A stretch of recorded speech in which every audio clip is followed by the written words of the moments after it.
पूर्वीसारखे ते पेपर घेऊन येणार नाही, तर एक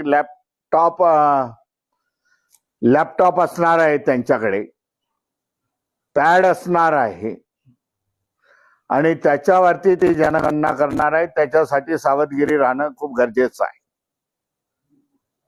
जे आपल्या समाजाशी कन्सर्न आहे त्याच्यामध्ये दोनच प्रश्न सांगतील, सांगा त्यांना.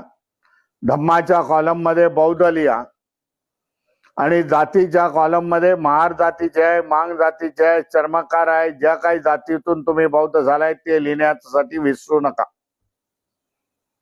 हे लिहिणं खूप गत्यंतर आहे.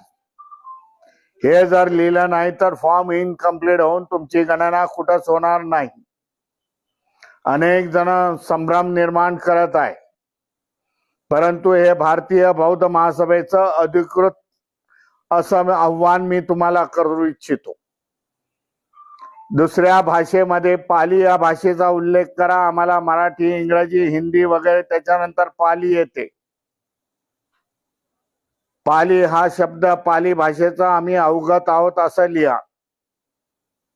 संपूर्ण धम्माच्या गाथा, त्रिशरण, पंचशील ह्या सगळ्या पालीमध्ये आहे. म्हणून आपण काय खोटं सांगतोय अशातला गोष्ट नाही.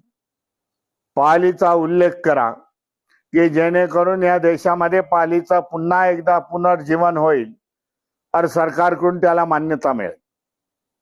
नमो बुद्धाय. जय भीम, जय संविधान.